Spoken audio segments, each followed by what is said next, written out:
Hey guys, today I'm going to be making the vegan version of the Shokugeki no Soma Karaage Roll. I've done this recipe about 5 times now, trying different ingredients and methods, working with vegan meat. So if you want to see how I made it, keep watching. First, I'm going to make the vegan karaage, and I'll start by mixing the dry ingredients: wheat gluten, nutritional yeast, some onion powder, chili powder, some garlic powder, cumin, black pepper, salt, and a pinch of poultry seasoning.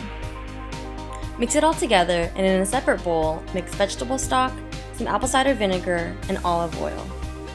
Although the original recipe uses pureed apples, I tried adding it so many times and it just messes up the texture, so I used apple cider vinegar instead for that sweet and sour balance.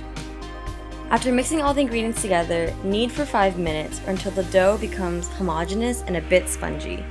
It might seem a little bit weird at first, but trust me, it creates a really good meat-like base. Now cut the dough into 1-inch pieces, and I know this might seem a little small at first, but when you're boiling them, they're going to double in size. So this dough should make about 8 pieces. For the broth, I like to boil water, ginger, garlic salt, pepper, and soy sauce, but you can really use whatever you like. Now the original recipe marinates the chicken overnight with these ingredients, but since we're using vegan ingredients, the boiling process is where we can actually marinate our chicken.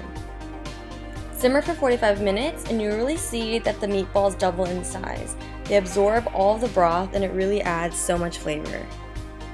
Now these guys really like to retain a lot of water, so I like to drain them and then squeeze them in a paper towel to get all the water out. And then afterwards I like to microwave them for 45 seconds.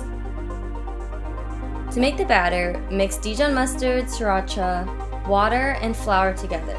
Since we're not using eggs for batter, a thick mustard mixture is a great substitute.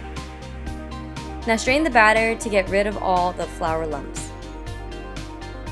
For the breading, I'm using crushed plain cornflakes with some seasoning, and I find the cornflakes make the karaage super crispy when you fry them.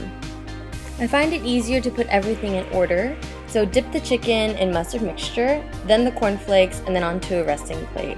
You can use tongs, but I don't have them, so I'll be using my fingers. And I think these look super cute so far. Heat up some oil and start frying. Definitely use tongs. Again, I don't have them, so I just went ahead and dipped them in the oil with my fingers, but I think it's a lot safer if you use tools. Go ahead and fry these until they start having this nice brown golden color, and then flip each of them at the same time. Take them out and let them rest on a paper towel. And now your karaage is done. For the batter, we're going to mix together rice flour, all-purpose flour, tapioca flour, turmeric powder, and some coconut milk and water. You can add a little bit more water for a thinner consistency. Go ahead and strain the mixture to remove any clumps, and then heat a pan, oil it, and pour on the pancake mixture. Well, definitely fucked up. This is our number 1, and you can see it looks like eggs. Totally didn't put enough oil on the pan, or I just like put it too thin or something. This is my second one. Kind of looks like a sea creature here. And so we're gonna do another batch. So one of the things I learned right now is if you can't flip it, and you only are like me and you have a spatula and you'll probably rip it, I like to go ahead and like place it on a plate and then get a mitt, cover it, be very careful, and then turn it over. And for the sauce, I put together some sriracha, some teriyaki sauce, and lemon. And instead of using lettuce, I used kale because I've been eating a lot of kale and that's what's in my kitchen right now. But definitely use some cilantro and bean sprouts if you have them. When you put it together, you can use a toothpick to keep it in place, but I just kind of pushed it down and put sriracha on top. Finish with the sauce and you're done. This turned out so good. The colors are so vibrant and the karaage looks super crispy. So I'm super happy with how this came out. I put a little heart in the middle because I think it was pretty cute. And it looks really pretty. And I'm going to go try it. This is what it looks like inside the chicken. You can see that like it really does look like meat in the inside, just like a regular meatball you'd eat with pasta. So it'd be kind of messy to eat it like a crepe, so I'm going to use a fork and knife. Here. This is really good. So when you take that bite, when you're eating part of the crepe and the karaage, you really taste some of the coconut inside the crepe, and the texture is really nice.